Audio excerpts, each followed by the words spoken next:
mahasiswa T 2019-1411. Kali ini saya akan menjelaskan tentang bab puasa. Berikut penjelasannya. Puasa adalah suatu bentuk ibadah agung yang mana hanya Allah SWT yang tahu seberapa besar pahala dari mereka yang melaksanakan puasa itu sendiri. Di sini ada dua kebahagiaan bagi mereka yang mau berpuasa, yaitu kebahagiaan ketika berbuka dan juga kebahagiaan ketika mereka bertemu dengan Tuhannya di surga nanti, seperti itu. Nah, lalu apa sih pengertian dari puasa itu sendiri? Jadi puasa adalah menahan diri dari segala sesuatu yang dapat membatalkan puasa, dimulai dari terbitnya fajar hingga terbenamnya matahari dengan niat berpuasa sebagai bentuk ibadah kepada Allah Subhanahu wa taala. Tentunya ada syarat-syarat dan juga rukun-rukun yang harus kita penuhi. Di sini ada dua syarat yang wajib bagi setiap orang, yaitu yang pertama bagi orang yang beragama Islam, baik itu laki-laki maupun perempuan, dan juga bagi mereka yang mukallaf, yaitu yang sudah dirasa mampu secara fisik dan juga dirasa mampu secara syar'i. Lalu di sini puasa Ramadan tidak diwajibkan untuk yang pertama untuk orang kafir, untuk anak kecil, untuk orang gila, untuk orang yang tidak mampu, mungkin karena dia sudah sakit atau mungkin karena dia sakit atau karena dia sudah tua. Lalu yang kelima karena dia haid atau karena dia nifas, seperti itu. Setelah syarat-syarat, ada rukun-rukun yang harus kita penuhi. Di sini hanya ada dua rukun, yaitu yang pertama berniat ketika malam harinya dengan niat nawaitu samagodin an adai fardhi syahri ramadhana hadhihi sanati fardhu lillahi ta'ala. Lalu yang kedua yaitu menahan diri dari segala sesuatu yang dapat membatalkan puasa. Nah, apa aja sih sunnah-sunnah dari sunnah-sunnah ketika berpuasa ini? Di sini ada 8 sunnah, yaitu yang pertama membaca doa ketika berbuka puasa. Lalu yang kedua ialah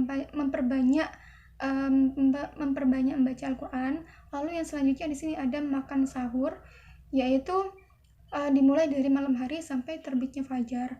Lalu yang keempat ialah mengakhirkan sahur. Yang kelima segera berbuka ketika masuk waktu maghrib atau ketika matahari terbenam. Lalu yang keenam menjaga lisan dari hal-hal yang berbau maksiat. Yang selanjutnya ada memperbanyak iktikaf dan sholat tarawih. Puasa adalah kegiatan kita untuk menahan diri dari segala hal yang dapat membatalkan puasa. Lalu apa saja sih yang dapat membatalkan puasa? Yang dapat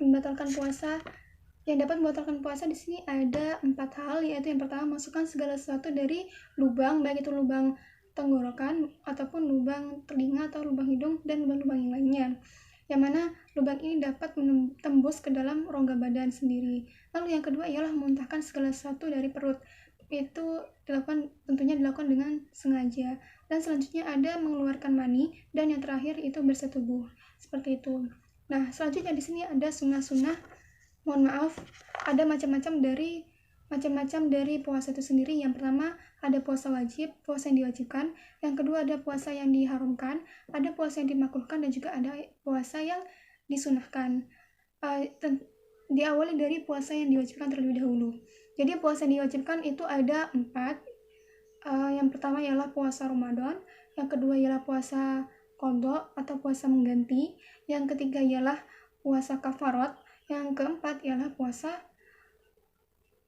nazar. Itu. Puasa kafarat sendiri adalah puasa yang disebabkan karena melanggar aturan syariat, dan puasa nazar adalah puasa karena telah berjanji sebelumnya, seperti itu. Yang kedua ada puasa yang diharamkan.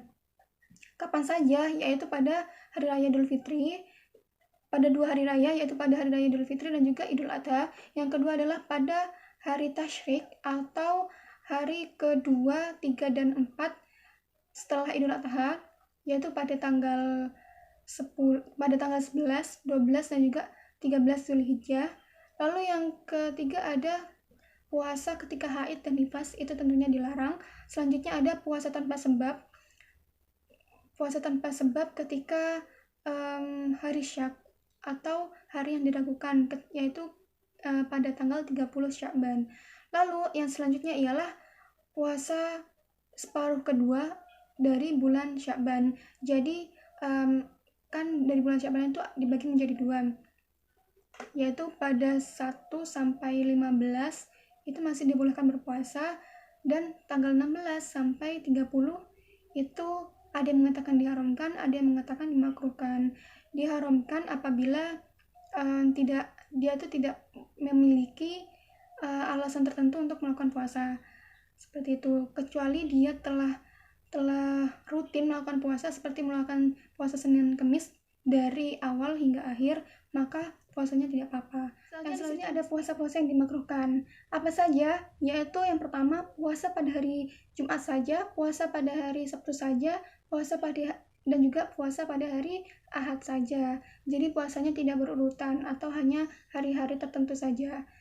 Seperti itu. Lalu selanjutnya yaitu puasa yang terus-menerus, sehingga dikhawatirkan dapat membahayakan dirinya sendiri. Contohnya puasa setahun penuh, seperti itu. Lalu selanjutnya di sini ada puasa yang disunahkan. Yang pertama ialah pada puasa hari Arafah atau pada tanggal 9 Zulhijjah bagi orang-orang yang tidak melaksanakan ibadah haji, seperti itu. Lalu yang selanjutnya ada puasa tanggal 9, 10, dan 11 pada bulan Muharram, dan ada puasa 6 hari di bulan Syawal.